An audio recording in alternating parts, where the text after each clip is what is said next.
一个幸福的军人家庭在一夜间遭遇了致命打击，凶残的歹徒趁男主人不在家，对母女3人实施了残害。警方在介入后，首先把注意力放在了幸存者身上，不过由于他的年纪实在太小，并不能很好的描述，所以这条线索也就中断了。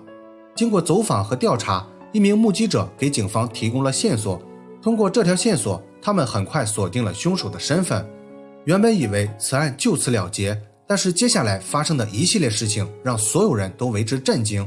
在经历了反转再反转后，此案最终在25年后水落石出。那么究竟发生了什么？接下来让我们走进这起案件。大家好，我是大熊。今天分享的案例发生在美国北卡罗来纳州费耶特维尔，这里位于北卡中南部，距离州府罗利以南100多公里，人口约16万人，是坎伯兰县的县府所在地。主人公凯蒂出生于1953年10月29日，案发时31岁。凯蒂在密苏里州克莱县一个相对富裕的中产家庭长大，4个孩子中他是最大的一个。在父母的眼里，凯蒂一直是个听话懂事的孩子，他从不会拒绝父母提出的任何要求，甚至连自己的婚姻也不例外。成年后，凯蒂原本要嫁给父母为她安排的男友，但是在婚礼还没到来前，她就和另一个男人相爱了。这个男人就是大她5岁的加里。加里是一名皮鞋推销员，早早走出社会的他并没有接受完整的教育。从当时的情况来看，加里肯定比不上父母为他安排的男友，所以2人的交往一开始就遭到了家人的反对。不过加里并没有轻易放弃，他每周都会拿出1天的时间去看望凯蒂的父母。通过一段时间的不间断努力后，凯蒂的父母也渐渐接受了他。虽然这个挫折一开始让加里感到非常痛苦，但是这段经历也让他成长了很多。他深刻认识到了自己的不足，于是决定要改变自己。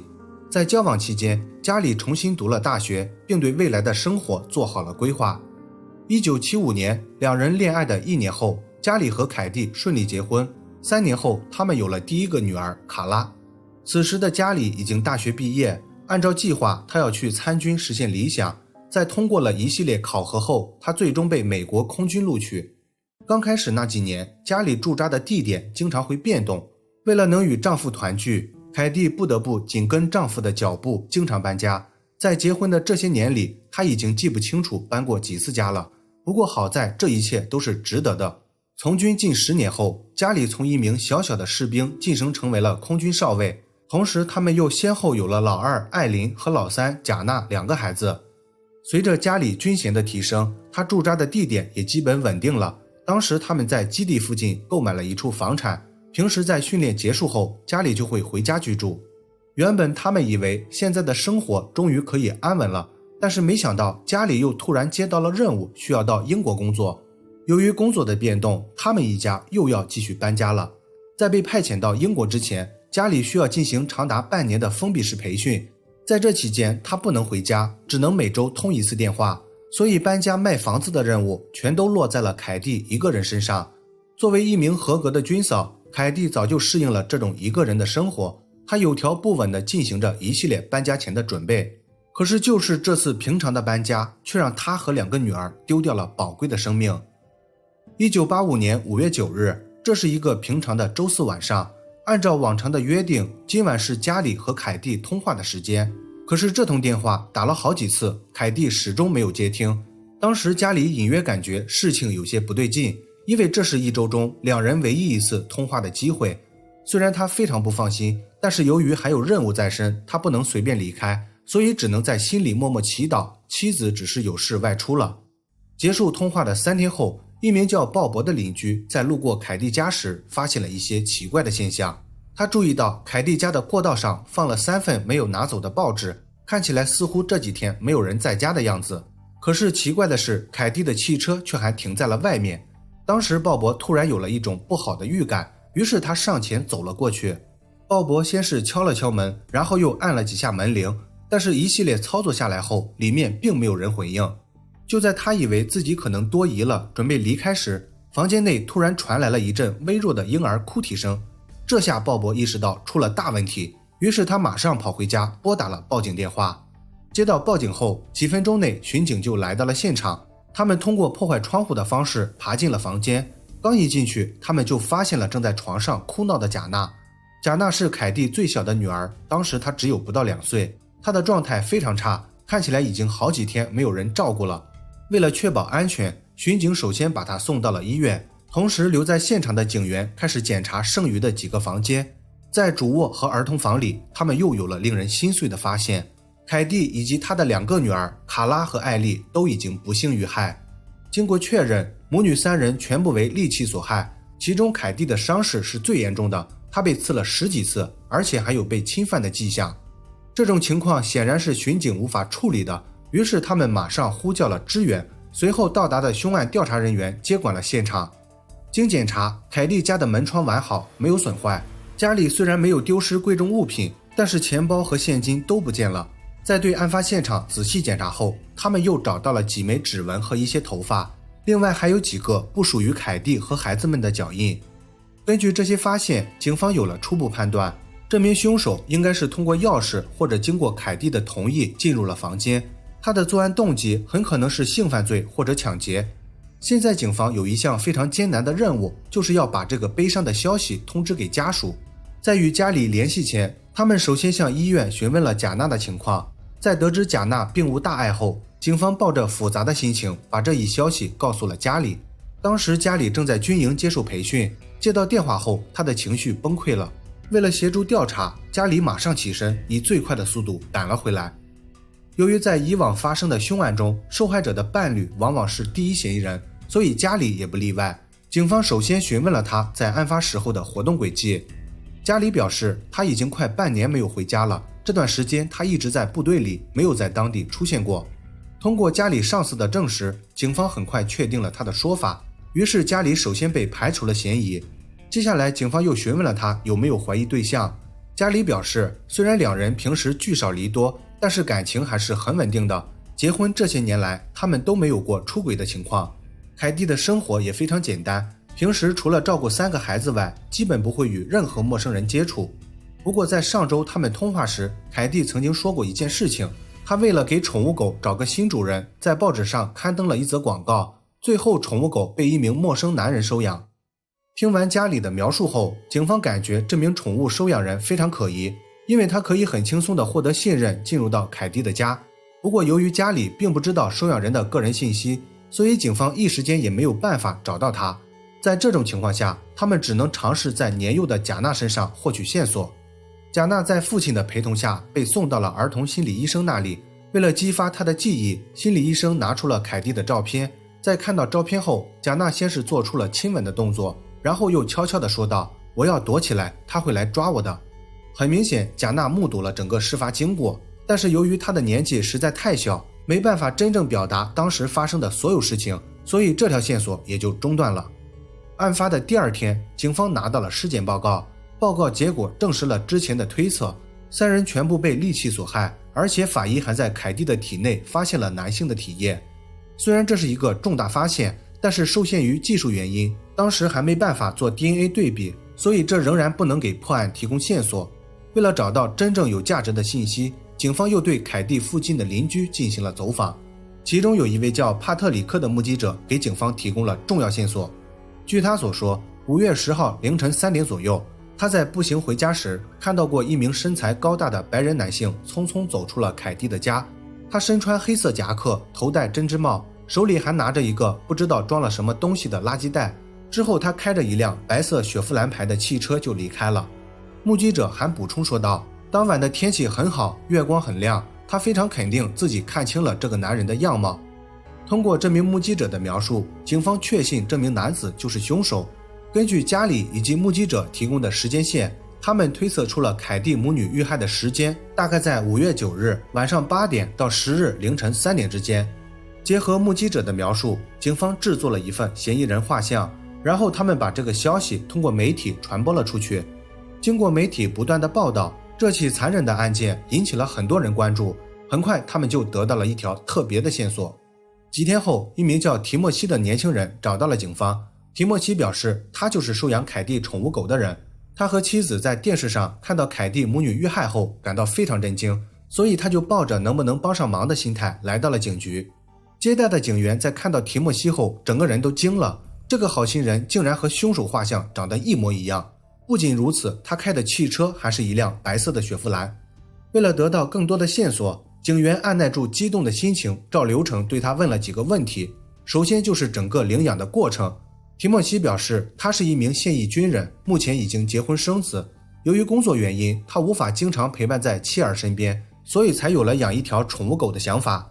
通过报纸，他看到了凯蒂正在转让宠物狗的广告，于是他就与凯蒂取得了联系。5月7号这天，他来到了凯蒂家，领走了他的宠物狗，之后他们就再也没有联系过了。听完提莫西的描述后，警方又询问了他在5月9号这天的所有活动轨迹。据他所说，这天白天的时候他一直和家人在一起，晚上的时候他把妻儿送回了娘家，之后他就回家了。当晚他自己在家度过了一整晚。提莫西的回答引起了警方的怀疑，因为没有人能证明他是不是真的在家待了一整晚。随后警方提出了要他提供生物信息的要求，没想到他非常爽快地答应了。这个难得的机会，警方肯定不会错过，他们把能用的不能用的全部都采集了，其中包括指纹、掌纹、唾液、血液，还有头发和脚印。在采集工作结束后，提莫西原本以为可以离开了，但是事情远远还没有结束。警方在获得了他的生物证据后，马上转变了态度，他们找来了当晚的目击者帕特里克。经过目击者的辨认，确定当晚那名可疑男子就是提莫西。随后他以谋杀罪被警方逮捕。在被逮捕后，提莫西一直坚称自己是无辜的，他拒绝承认这一切。不过警方已经认定了他就是凶手，不会再听他任何解释了。接下来警方展开了一系列证据搜集工作，他们首先核实了提莫西在案发当晚的活动轨迹。通过一番调查，警方终于发现了提莫西的谎言。原来案发那晚，他在送完妻子后并没有直接回家，而是去了前女友南希的家里。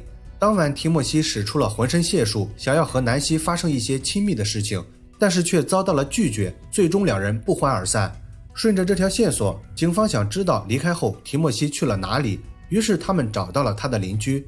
邻居表示，当晚他不清楚提莫西究竟有没有回家，但是在5月10号白天的时候，他看到提莫西在一个大铁桶里烧了一些东西。还有邻居表示，这天下午他看到提莫西拿了一件黑色夹克走进了干洗店。通过干洗店的老板证实，这件夹克与目击者帕特里克描述的是同款。调查进行到这里，警方已经掌握了充足的间接证据。根据这些线索，他们对整个案件进行了梳理。警方认为，提莫西在案发当晚从南希那里求爱不成功后无处发泄，然后他就想起了前2天刚认识的凯蒂。他知道凯蒂的丈夫常年不在家，于是就产生了一些想法。在来到凯蒂家后，提莫西用宠物狗当借口敲开了凯蒂的家门。进入房间后，他就开始尝试说服凯蒂和他发生一些亲密的事情。但是凯蒂并不是随便的人，他肯定是不会答应的。因为这件事情，两人发生了冲突。看到商量不起作用后，提莫西强行达成了他的目的。在犯罪结束后，他为了事情不被败露，又对凯蒂和他2个较大的女儿实施了残害。贾娜由于年龄太小，不会对他造成威胁，所以提莫西放过了他。1986年5月，凯蒂母女遇害的1年后，此案正式开庭。提莫西的高管父亲为他聘请了最知名的辩护律师团队，他们很有信心赢得这场官司。反观检方这边，他们虽然有很多证据，但其实都是间接证据，所以他们心里很清楚，这次胜算并不大。不过他们使用了一个非常讨巧的策略，那就是把案发现场的照片不断循环播放，然后再利用最煽情的语言向陪审团描述了一幅家破人亡的画面，加上目击者帕特里克振振有词的说法，陪审团动摇了。经过数十个小时的商议后，他们最终做出了裁决，提莫西因犯有3项谋杀罪等多项罪名被判处死刑。听到这儿，大家是不是会想，这么简单就被判了死刑，是不是被冤枉了？别着急，真正精彩的才刚刚开始。被定罪后，提莫西就被关进了死囚牢房里。在服刑了1个多月后，突然一天，他收到了一封匿名信，信的内容大概是这样的：亲爱的提莫西先生，我犯了罪，是我谋杀了凯蒂他们，很抱歉你在替我服刑。当你读到这封信的时候，我已经安全地离开了北卡罗来纳州。虽然这封信并不能说明什么，警方也永远不会调查这位写信人是谁，但是他却成了提莫西上诉的其中一个原因。经过2年多的准备工作后，提莫西的律师团队向最高院提起了上诉。理由是检方在之前的审判中使用了一些煽情手段，对陪审团产生了影响，并且他们也没有任何确凿的证据。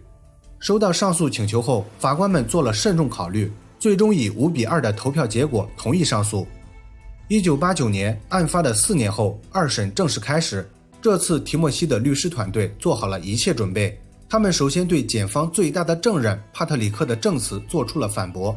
当时帕特里克在作证时说道，案发那晚天气晴朗，月光很亮，但实际上气象专家给出的数据显示，当晚其实是个多云天气，根本没有什么月亮，所以帕特里克在作证时撒谎了，并且很有可能根本没有看清楚对方的长相。还有就是那件黑色的夹克，实际上当时警方在对夹克检测后并没有发现血迹，他们认为夹克在经过干洗后血迹被清理掉了，但是辩方拿到了权威报告，证明干洗是无法清除所有血迹的，检测不到血迹就证明这件夹克仅仅是同款而不是同一件。在反驳完这些旁证后，辩方又拿出了一些实锤的证据，他们一一对比了提莫西的脚印还有毛发和血液，这些证据都与案发现场发现的物证完全不匹配。到这儿还没完，他们又不知道从哪找了一个长相与提莫西非常相似的人，这个人名叫约翰。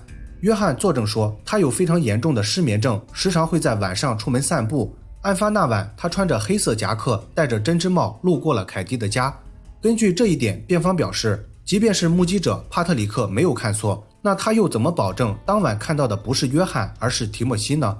这一套组合拳下来，检方被打得措手不及。他们不仅逐个击破了检方所有证据，而且还做到了完美补充，没有任何意外，提莫西赢得了这场诉讼。在被判处死刑的800多天后，提莫西重新获得了自由。他快步走出法庭，拥抱了前来迎接他的妻儿。媒体抓拍到了这张温馨的照片。在与家人短暂团聚后，提莫西又重新回到了军队。服役期间，他表现非常突出，因此获得了很多奖励和荣誉。2004年，他从陆军退伍时，军衔已经晋升到了军士长。曾经一起服役过的同事都对他赞赏有加，称他是一个有血有肉的真男人。闲下来的提莫西在一名记者的帮助下，出了一本关于自己的书。这本书后来还被翻拍成了电影。这一系列举动让当时的警方颜面尽失，也就是这些东西时时刻刻提醒着他们，这起案件还没有结束，他们需要继续努力抓到凶手。一晃20年过去了，现在来到了2005年，坎伯兰县新上任的警长注意到了这起案件。在了解完全部经过后，他非常有信心能侦破此案，原因是当年所有的物证都还保留着，以前无法实现的检测在现在通通不在话下。第一步，他决定先从未检测过的 DNA 下手。在对当年的物证进行 DNA 检测后，警方得到了一个意想不到的结果，凯蒂体内发现的男性体液居然来自被无罪释放的提莫西。铁一样的证据无疑证实了提莫西就是凶手。但是现在的警方又面临着另外一个问题，按照相关的法律规定，一个人不能因为同样的罪名被审判2次，也就是我们常说的双重微镜条款。这就意味着联邦法院无权再对提莫西进行审判，这下可把警方急坏了，难道真的拿他没有任何办法了吗？在这种情况下，警方肯定不会轻易放弃，为了能把提莫西绳之以法，他们也钻起了法律漏洞。原来军事法庭并不受相关条例的影响，所以他们打算把提莫西送到军事法庭上。在确定了这套方案后，警方开始与军方联系，军方律师团队在对此案评估后，决定支持警方的行动。随后他们设了一个大圈套，等着提莫西自投罗网。2006年，退役多年的提莫西受到军队召唤，重新归队。他刚刚回归，就因3项谋杀罪被立即逮捕。2010年3月17日，凯蒂母女遇害的25年后，此案迎来了第3次开庭。这次检方把重点放在了 DNA 证据上，辩方则改变了策略，表示2人是自愿发生的关系。最终陪审小组还是采纳了检方的观点，做出了有罪的裁决。提莫西谋杀罪名成立，再次被判处死刑。虽然他被判处了死刑，但是大概率不会真正执行。从结果来看，他很可能在监狱里度过罪恶的余生。虽然此案已经结案，但是还有几个问题没有很好的解决。写信的人是谁？现场发现的头发和脚印又是怎么回事呢？欢迎留下你的看法。好了，本期案件分享到这里也就结束了。如果你喜欢我的节目，请帮我点赞加关注，非常感谢大家的支持。我是大熊，下期见。